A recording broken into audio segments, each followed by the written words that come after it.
दर्शक भी जानना चाहते हैं कि लालगंज में परिवर्तन क्यों, और यदि परिवर्तन होता है तो परिवर्तन के पीछे का विजन क्या? परिवर्तन के पीछे का विजन तो अभी जनता बताएगी और लोग बताएंगे। बस मेरा एक ही उद्देश्य है कि लालगंज की जनता को जो बेहतर से बेहतर हम कर सकते हैं वो करें। अभी कर ही रहे हैं, गदपट तो कुछ हमारे पास नहीं है, लेकिन बिना गदपट के ही जो बेहतर हो सकता है वो मैं कर रहा हूँ। हाँ, ये है कि जहाँ तक बात लालगंज ब्लॉक कमेटी की रही, तो इस बार हम लोगों ने एक प्लान किया है कि भारतीय जनता पार्टी द्वारा अगर हमको अधिकृत किया जाता है या हमारे परिवार के किसी सदस्य को अधिकृत किया जाता है तो निश्चित रूप से ये सीट जीत के जनता को सौंप दूंगा। और चुनाव की तैयारियां हमारी चल रही हैं। बाकी विजयदशमी का दिन है और आपने ऐसा प्रश्न कर दिया, चूंकि ये प्रश्न का उत्तर मुझे मतलब देना बहुत वो नहीं था, लेकिन आज आपने विजयदशमी के दिन पूछ दिया है तो निश्चित रूप से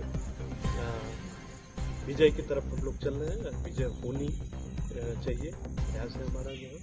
बाकी माता रानी की जैसी इच्छा हो वैसी होगा, लेकिन चुनाव इस बार हम लोग तैयारी कर रहे हैं कि लालगंज से ब्लॉक प्रमुखी का चुनाव मेरे परिवार से कोई न कोई लड़े।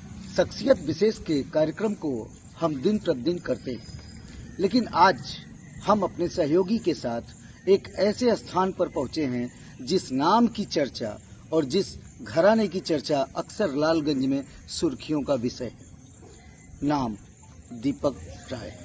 ऐसे में चर्चा करते हैं। श्रीमान दीपक राय जी हमारे साथ मौजूद हैं। उनसे चर्चा के क्रम में हमारा पहला प्रश्न रहेगा कि लोग जिस लेवल को, जिस चीज को पाने की जुगत में दिन प्रतिदिन कहीं न कहीं मेहनत करते रहते हैं, दौड़ भाग की जिंदगी जीते हैं, ऐसे में वह ईश्वर का दिया हुआ इनके पास सब कुछ है, लेकिन क्या संघर्षों के दिन की कहानियां इनके लिए कल्पना होगी? बिल्कुल नहीं। जरूर यहाँ तक पहुँचने में वो संघर्ष के दिन श्रीमान को याद होंगे।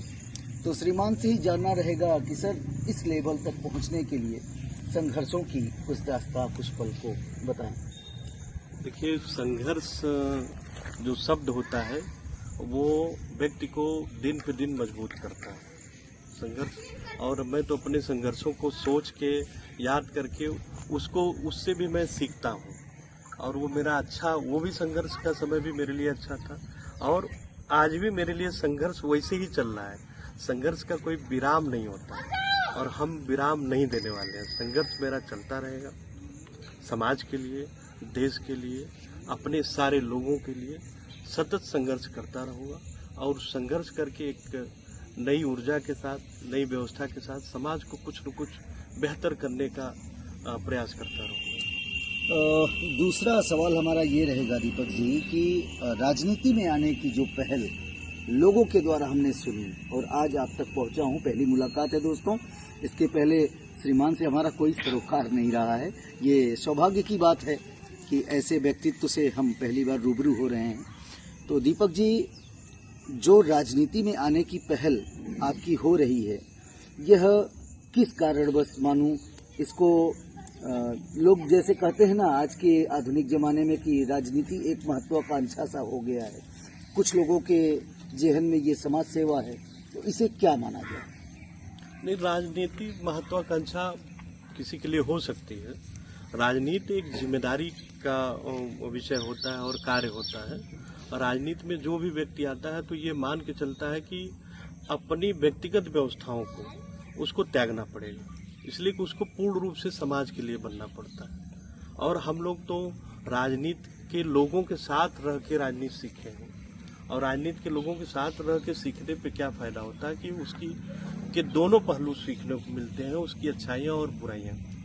हम और हमारा परिवार, हमारे लोग, हमारे अपने वेल विशर हैं, सारे लोगों ने एक मशक्कत करके, मेहनत करके एक बड़े व्यवस्था में हम लोग आए हुए हैं जो समाज की दी हुई व्यवस्थाएं हैं। अब मेरी जिम्मेदारी ये बनती है कि अगर मेरे घर का चूल्हा चल रहा है, मेरे घर की व्यवस्थाएं अच्छी चल रही हैं, अब मेरा पेट, मेरे परिवार का पेट भर रहा है, तो अब मेरा अगला कदम ये होना चाहिए कि समाज का वो जो व्यक्ति हो जो अंतिम पैदान पे बैठा हुआ हो और जिसका पेट न भर रहा हो, जिसको रोजगार की व्यवस्था न हो, जिसको समाज में चलने की व्यवस्था न हो, उसको हमको उस व्यवस्थाओं को मुहैया करना ही मेरी जिम्मेदारी है। और मैं इसी को राजनीति मानता हूँ कि जिसका जो अधिकार है उसको अधिकार मिले, जिसकी जो ज़रूरतें हैं वो ज़रूरतें मिले, वही अगर हम फॉलो करेंगे तो शुद्ध राजनीति वही होती है। और ये मैं राजनीति ऐसे नहीं, मैं तो 2002 से राजनीति में, मतलब राजनीतिक व्यक्तियों के साथ रहना रहा और बीएसपी के हम लोग राजनीति से जुड़े, पहले बीजेपी में थे, फिर स्थितियां परिस्थितियां सामाजिक और पॉलिटिकल ऐसी रही कि जब फिर हम लोग बीएसपी ज्वाइन किए, बीएसपी में बहुत लंबा समय तक रहे और बीएसपी के द्वारा भी बहुत सारे काम हम लोगों ने किया समाज के लिए। तो समाज तो हमारा वही है, जब मैं बसपा में था तब भी मेरे लिए समाज वही है, आज मैं भाजपा में हूँ तब भी समाज वही है। और उद्देश्य मेरा बसपा में मैं था तब भी मेरा उद्देश्य था कि लोगों को कितना मदद कर लूँ, कितना लोगों के लिए चल सकूँ, कितना लोगों के लिए सहयोग कर सकूं, और वही चीज़ आज मैं बीजेपी में हूँ, वही हमारा उद्देश्य है। हाँ, इसमें नो डाउट कि हमारे देश के प्रधानमंत्री आदरणीय नरेंद्र मोदी जी, हमारे प्रदेश के मुख्यमंत्री आदरणीय योगी जी, इनके द्वारा जो तमाम ऐसी योजनाएं, तमाम ऐसी व्यवस्थाएं जो चलाई गई, उसमें भी हम लोग चल के दल के बल के साथ दौड़ के धूप के लोगों को उसको मुहैया कराने का हम लोग काम करते हैं, जिसको प्रधानमंत्री जी और मुख्यमंत्री जी वो कर रहे हैं। और निश्चित रूप से समाज के हर तबके तक उनकी योजनाएं भी पहुंच रही हैं और हम जहां नहीं पहुंच पा रही, हम जैसे सेवक पड़े हुए हैं, जनता के सेवक, जो उन योजनाओं को घर घर तक पहुंचाने का काम कर रहे हैं। आज दशहरे का दिन है, लोगों के लिए दशहरे के उपलक्ष्य में क्या कुछ कहना चाहेंगे? मैं तो दशहरे के उपलक्ष्य में यही कहना चाहूँगा कि ये दशहरा का बहुत बड़ा एक इतिहास है, क्यों मनाया जाता है दशहरा।